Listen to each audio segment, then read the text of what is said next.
I didn't know we were starting the radio show so soon, but I am going to be out of town tomorrow. I've got to see 3 kids.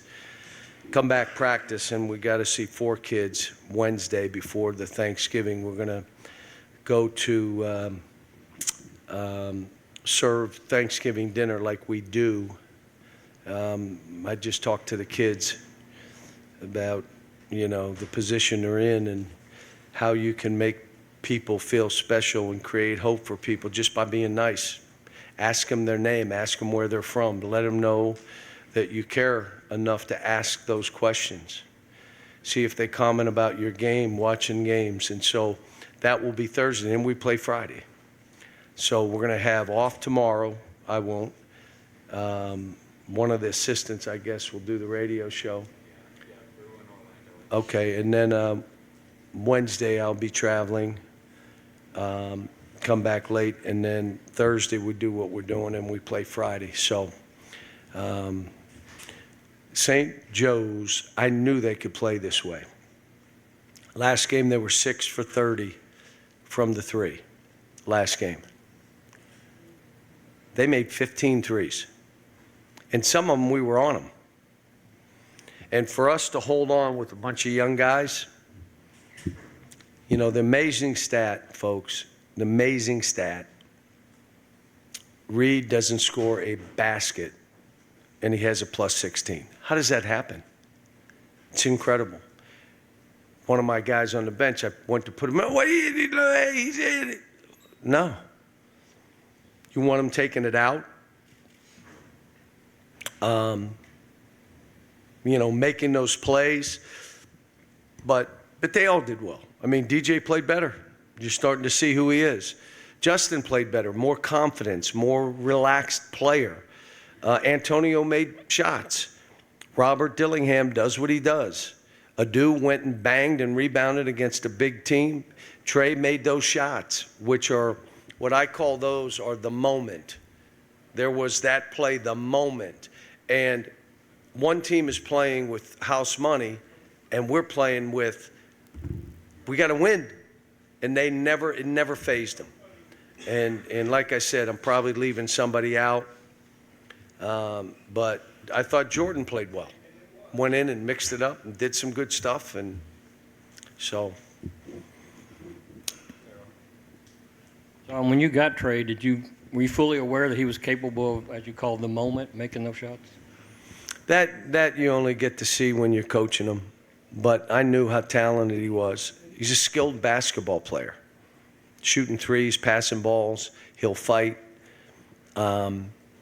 Missing some free throws, which are stunning to me because he's a really good free throw shooter. But Justin made a couple plays. Now he shoots that 3. We got lucky. Robert fell down. I call a timeout.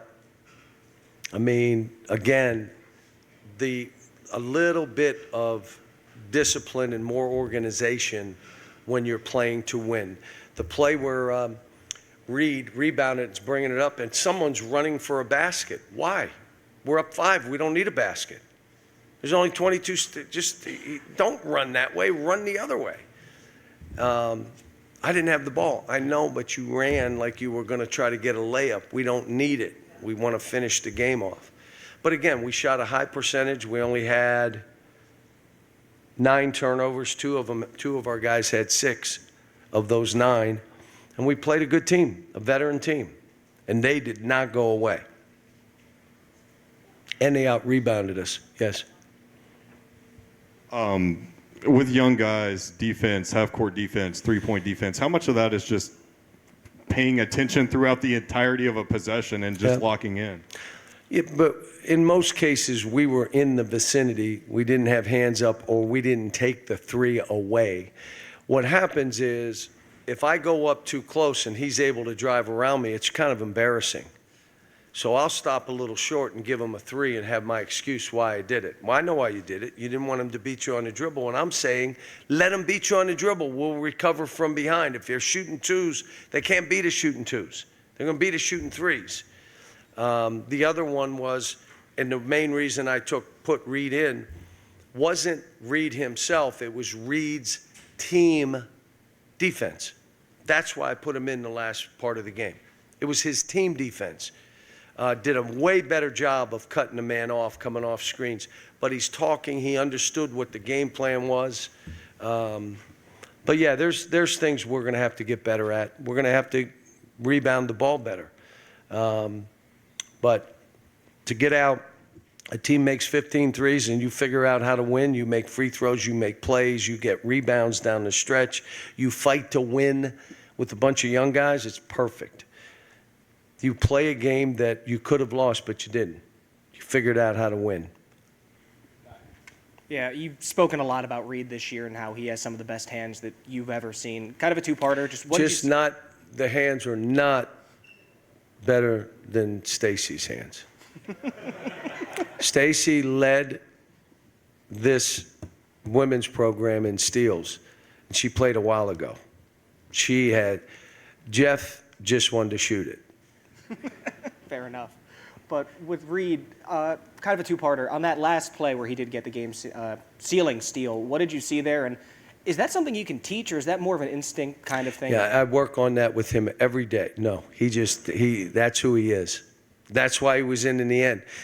We need a rebounder. Who rebounded the ball? He did. And I look over. You need that rebounder, or is it got to be a bigger guy than him? So you'll want to play guys in the end so that we're a good team at the end of the game. It appears as though he's got to be in, like at least one of them. But I was so happy DJ busted through, Justin busted through. You know, you want guys to feel that their hard work is paying off. Now, the thing with Justin, which I was, you can't prepare for a game the way you prepare. The day of the game, right before the game, your preparation has to be unbelievable, excellent, because you're playing to play great, not just to play. So he's learning. He had a great shoot around and he had a great warm up, and it led to the game he had. Now, will he understand? That's important. Yeah, but all of them did something different in the game. But again, we got beat to balls.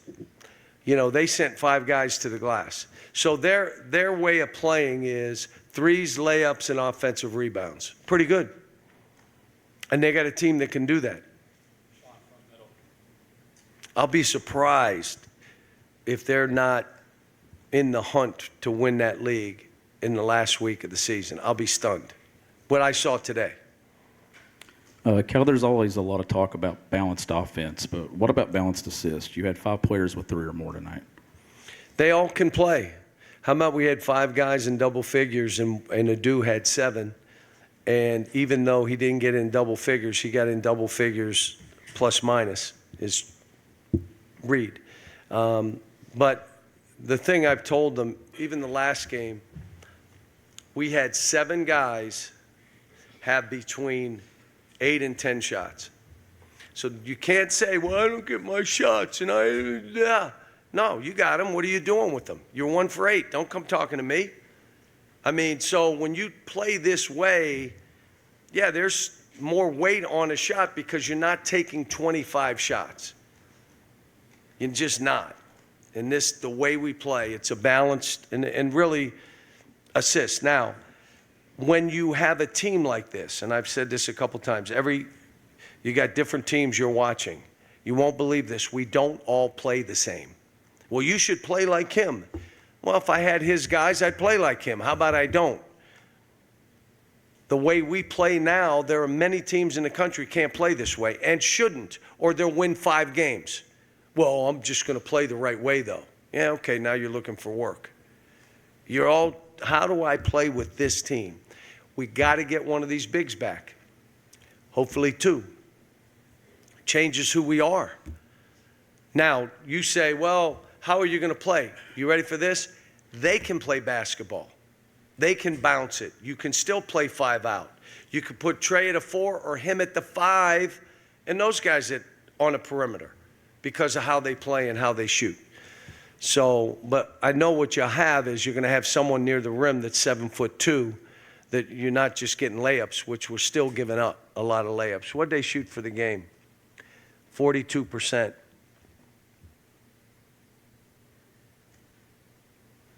.40 from the three. John, I wanted to ask, you guys were up 7 with 5.5 to play in regulation, but, you go on to overtime and you win it. So do you just view that your team got more out of this game winning in that fashion, having to make winning plays late, as opposed to if you won by 15 or 20? I would have liked to have won by 15, 20, but you take advantage of what unfolds, and that's all I can tell you. Again, we missed some shots. We missed some free throws. They bang a couple threes. All of a sudden, it's anybody's game. We were kind of lucky to get it to OT. We really were. And I'll watch the tape tomorrow on the plane, have an idea of what we're going to have to see on Wednesday. We'll probably watch some of this, and then what we've got to work on. There were things that I'm doing. I'm still trying to figure out the team. When do you let Robert go, let him go do a little bit more? We did that in points in this game. I also ran one of our grinded out offenses that I haven't used this year, and Robert makes a shot out of it. You grind it a little bit. We did some different things, bringing both big guys out. I'm just trying to figure out, how do we do this and get what we want to get from it. And John, just as a follow-up to what I just asked, you guys had the 14-point lead last week versus Kansas, and obviously St. Joe's is not at Kansas' level. But do you view the fact that you guys won this game and overcame that? Kansas couldn't have made 15 threes, so you played them different.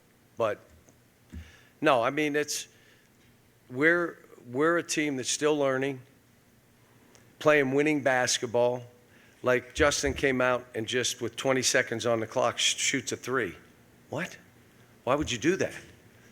You're not shooting a high enough percentage to take that shot in a winning situation. You know what? He knew it. I got it. Stuff like that, they've got to learn. Like Robert trying to take a baseline, I was seeing if he could get something. When he fell down, we call a timeout. Kind of get lucky. John, DJ scored 10 in the second half, 7 in overtime. Throughout his high school career, I thought he kind of earned the reputation as a closer. Is that something you saw recruiting him? Yeah, but he played as much off the ball as he did on the ball. The point guard ended up going to St. Louis. But it doesn't matter if you're on or off the ball when you play basketball the way we're playing. Literally, Reed's a point guard, DJ's a point guard, Robert's a point guard. We put Antonio in pick and rolls. I mean, we're playing with 3 of them at times on the court. And then you say, well, you got a lot of guys with a lot of assists. Yeah, they're point guards. They're basketball players. So, thanks, guys.